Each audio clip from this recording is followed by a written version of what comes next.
Sekilam do don no mamde ton kono da wallahi nden taw mbaɗa galle mairie en accu mairie binta accu mairie ko ɗum sa addi mi ɗo hande sabu Amadou noddi kam haalnimi fof o haalama kadi binta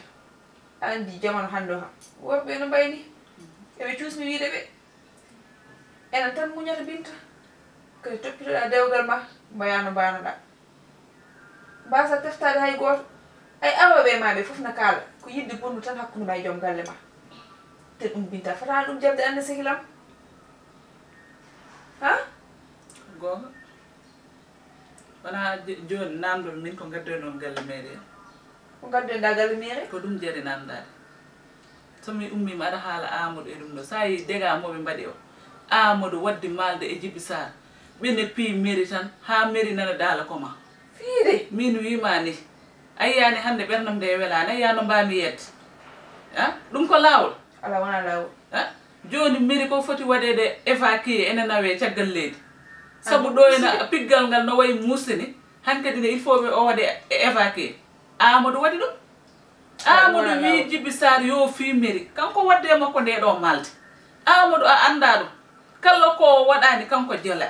oɗo kala ko waɗani tan ko kanko jola mine ko Amadou haalanimi ko foof ko haalanma ko foof fat mi haaldo e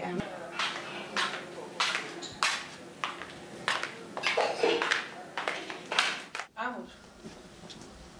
Amadou tan direct hay salamu aleykum Amadou an nodda kam mbaɗa kam expliqué problème ma hakkude ma e Binta mi ɓorno paɗam waɗa koyngel e koyngel pour mi régla probléme o beele an e Binta no mbayɗon ni welani jaaha jadda e sehi ma Djiby Sarr mbaɗon malde mum jaggon mi piyo ɗum ha naata dans le comment he argay woto ɗum fa dow de mbaddon malde kam hatto ha asa luggere kattoɗa ubba faade dow kam fayi dow par ce que mairie nani ko foti waɗede évacué faye caggal leydi évacué o faye caggal leydi an Amadou cikka noon ka kilifa ɗum kilifa kay te an ay waɗani jikku kilifa woto wi noon annene a waɗani gueɗe kilifa Amadou rugi woto wi noon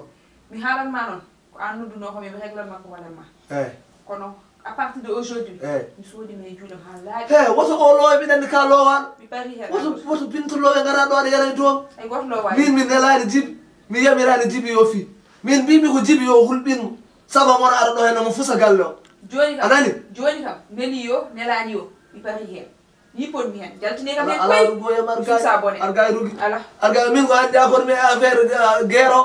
woto waɗam ni rugi la ilaha illallah mouhammad rasulullah abso umo e jonde noon tawi ko grève de fe mbaɗan ɗaade ƴakka mburo e poyse sa naatoyi kaso kam feere ma boni waɗat ɗon kam ko grève de mort wonata grève de mort jogoɗumi waɗoyde kadi kono Djiby lebti kam ɗum fof holko neɗɗo yarani yaada e muuɗo haaloɓe ɗum wotti tan goppa ɗumen aɗa yaada e muuɗo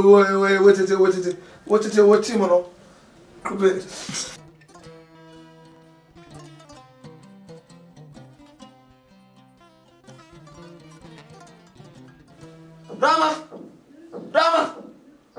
Rama an mata nanani o pugo gilnani aɗa touré téléphone tan aɗa wayno mo ala hakkille merde duwani Woodi ade kede won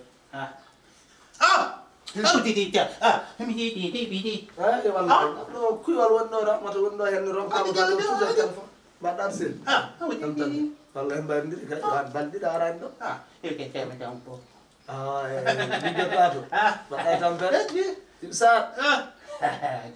hay mbuɗumi ala hay mbuɗumi ala mais an noon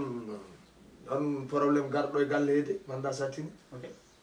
woni mairie gonannoɗo ɗo hen garowo Binta cewɗi eyyi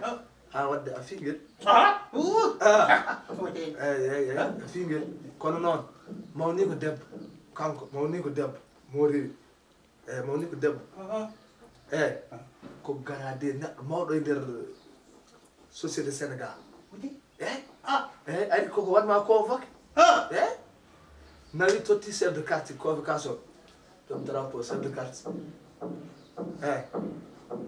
totti convocation an aɓe mbaɗma recherché kadi policier ji ɗum wu dawa seeɗa cri dimbi mum ɓe naati ɗo ɓe gari wicciti galle o fof ɓe naati ɗiɗo galle fof jibi daw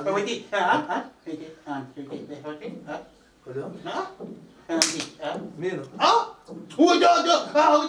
an salamu aleykum jibi he ay wota hande kilo ɗo de ala salamu aleykum wota hande kilo min mbimami ko ɗo henne noddumami mbimami mairie kala ko kewi ɗo e galle ko mairie kewi kono mi ari a fimi a fimi jibi he salamu aleykum haalanma oto nannamde nannamde jibi ala an fi mairie saɗa wawi jahanotoɗa police an min mi rawa namde jibi mi rawa a haali de